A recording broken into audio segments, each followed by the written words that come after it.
Olá, meus queridos irmãos, a paz do Senhor Jesus Cristo, o grande amor de Deus, a graça do nosso Senhor Jesus, a comunhão e as consolações do Espírito Santo estejam com cada um de vocês, meus irmãos. Estamos aqui mais um dia para meditarmos junto na Palavra de Deus, com a lição de número 9. Estou aqui meio descabelado, na correria. Graças a Deus consegui fazer uma área aqui na minha casa, né? Tô mexendo aqui junto com meu pai, mostrar para vocês a bênção, né? Tô aqui na minha casinha, que Deus me abençoou. Aí tem essa área aqui que é no fundo de casa. Já faz algum tempo já que eu consegui fazer essa área no fundo de casa. Agora tô ali no sapatão ali de serviço, está fazendo aqui na frente. Graças a Deus, eu estou aproveitando o horário de almoço para fazer essa leitura, essa meditação. Está rebocando, eu estou de servente de pedreiro, meu pai é o pedreiro. Então nesse horário agora, nesse tempinho, eu vou fazer a leitura aí da... Ai, que cabelo! Fazer uma meditação, né, na hora do almoço. Você possa acompanhar comigo. Muito bem, meus irmãos. Entrei aqui dentro de casa, então a gente vai fazer a leitura aqui da lição número 9. Vontade que move o ser humano, né? Essa revistinha da lição bíblica, corpo, alma e espírito. Vamos aí fazer uma breve oração. Conversar com o Criador, né? Com o nosso Pai.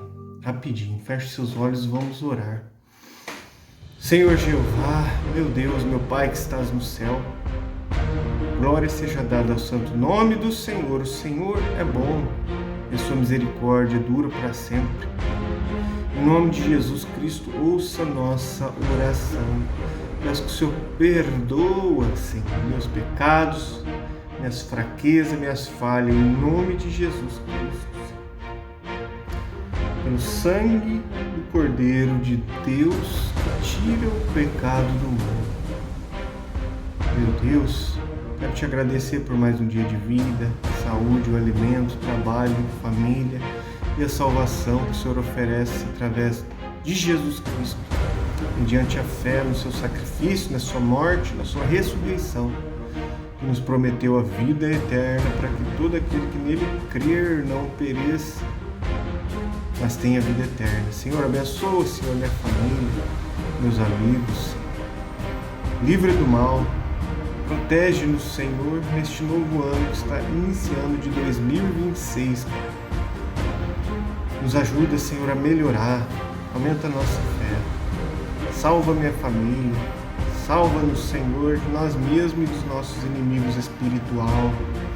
Abençoa a tua igreja, Senhor, as criancinhas, os bebezinhos, os jovens da juventude, os pais, mães, avós, anciãos, líderes, pastores, músicos da tua casa, Senhor. Nos ajuda, Senhor, a melhorar. Em nome de Jesus, nos proteja, Pai. Agora, Espírito Santo de Deus, nos ajuda a entender a tua palavra. Purifica-nos, Senhor, nos limpa, retira de nós, Senhor, tudo que não pertence a ti. Afasta de nós, Senhor, todo mal.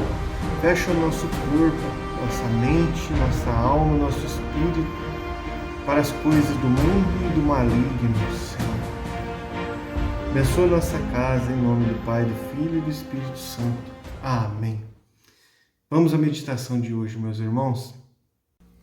Lição número 9, no dia 30 de novembro de 2025. Vontade, o que move o ser humano. Texto áureo.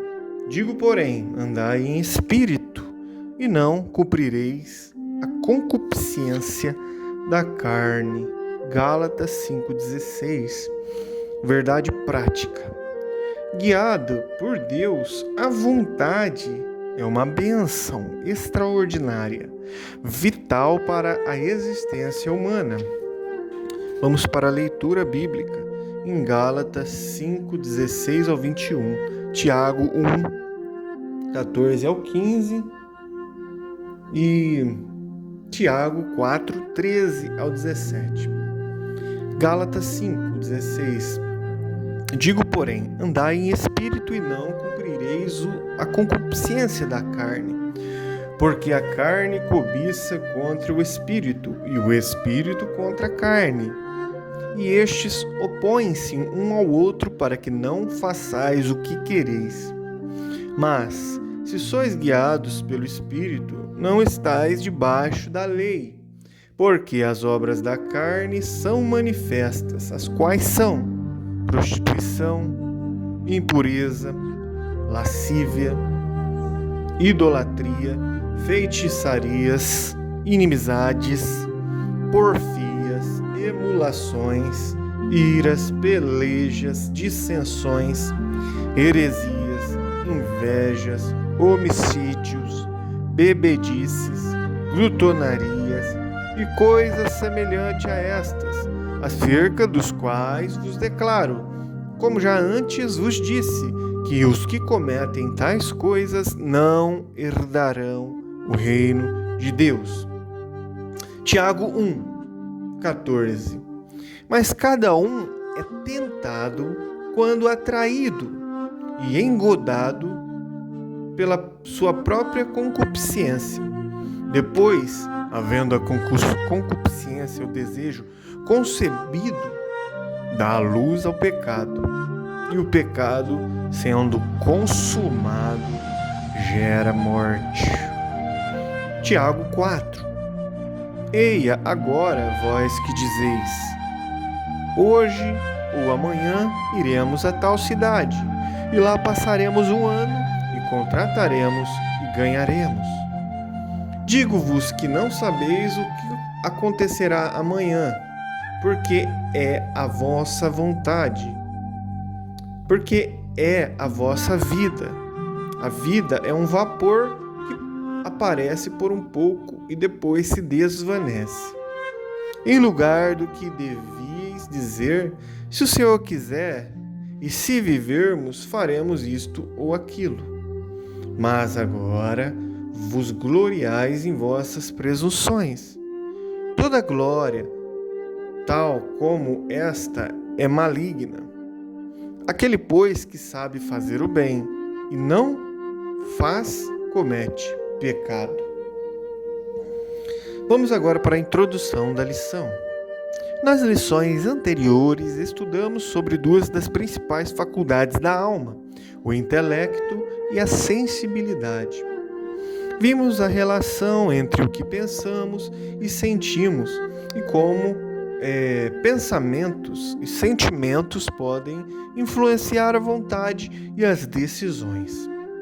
Pensar, sentir, desejar e agir costumam compor um mesmo fenômeno na experiência humana. É fundamental compreender como isso funciona à luz da Palavra de Deus. Nessa lição, estudaremos mais especificamente a respeito da vontade. Primeiro grande ponto da lição de hoje: vontade, motivação e ação. Subponto 1. Conceito da vontade.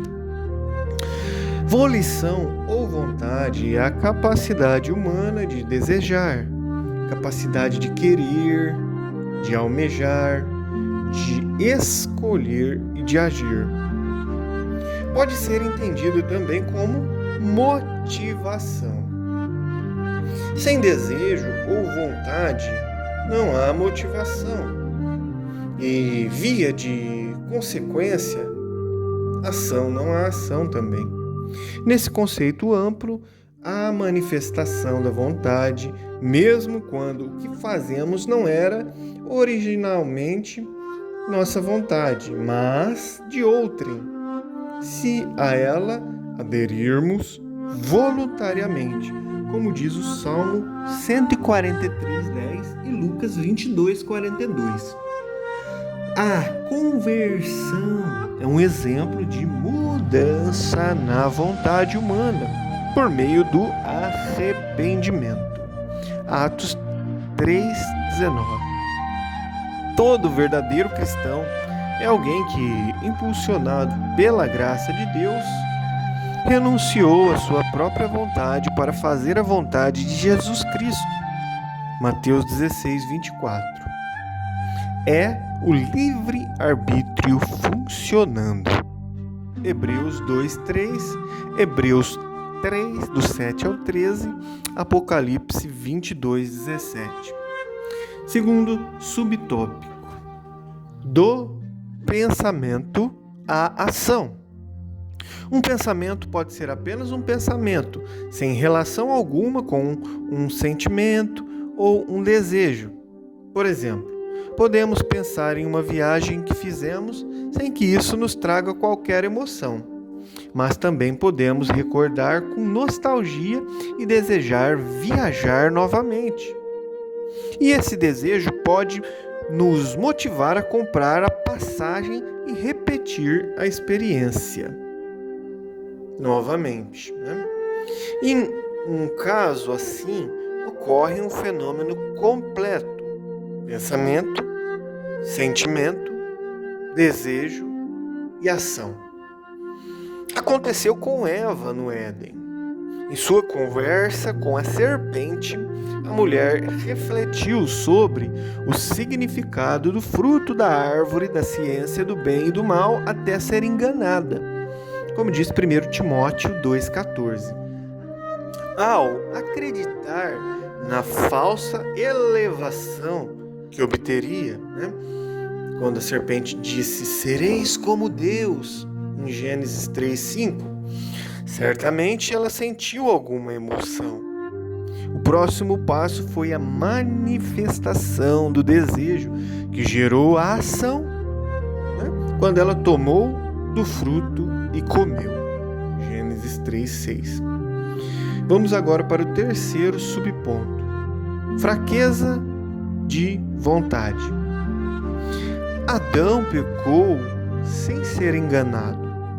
Isso significa que seu entendimento da proibição e consequências relativas ao fruto da árvore do conhecimento do bem e do mal não foi alterado. O problema de Adão se deu na esfera da vontade. Em vez de permanecer firme em seu propósito de obedecer a Deus, decidiu pecar, aderindo à vontade de Eva, que lhe deu o fruto. Gênesis 3,6, Romanos 5,12. Quantas decisões erradas nós tomamos plenamente consciente das suas consequências? Da violação de uma restrição alimentar a condutas mais graves. Muitas vezes o desejo fala mais alto que a razão. A busca do prazer pelo prazer é uma característica da cultura hedonista. Vícios e compulsões arrastam multidões, mesmo que elas conheçam os seus efeitos destrutivos. Assim, só Jesus pode libertar o homem, o ser humano, das suas prisões espirituais, como diz João 8,36, Romanos 1,16. Segundo grande ponto desta lição, que é desejos da escravidão à redenção. Subponto 1. A experiência do deserto. O povo de Israel tornou-se escravo dos seus desejos durante a peregrinação pelo deserto, Como diz o Salmo 106, 14 e 15, diz assim: deixaram-se levar da cobiça, no deserto, e tentaram a Deus na solidão. E ele satisfez-lhes o desejo, mas fez definhar a alma. Apesar das grandes maravilhas operadas por Deus, os hebreus, tomados de ingratidão, lembravam-se das comidas do Egito e deixavam dominar por seus desejos, como diz Números 11, 5 e 6. Pensavam, sentiam e desejavam o que lhes era servido na casa da servidão, de onde haviam sido libertos com mão forte. Êxodo 22, Deuteronômio 26, 8. O culto aos desejos lhes trouxe terríveis consequências, perecimento e morte, como diz o Salmo 78, 29 ao 33, também Números 11, 33 e Números 14, 29. Como nos adverte Paulo, tudo isso foi escrito para aviso nosso.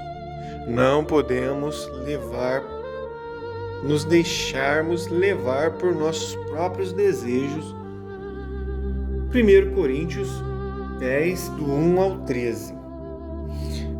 Vamos para o segundo subponto: os desejos na era cristã. O drama dos desejos continua até hoje na era cristã, com uma diferença fundamental. Jesus Cristo venceu o pecado e nos dá poder para também vencê-lo, como diz Romanos 6, 3 ao 6, também do 11 ao 14. Contudo, enquanto estivermos neste corpo mortal, enfrentaremos um conflito espiritual constante. Todo cristão precisa decidir diariamente entre a sua vontade carnal e a vontade do Espírito.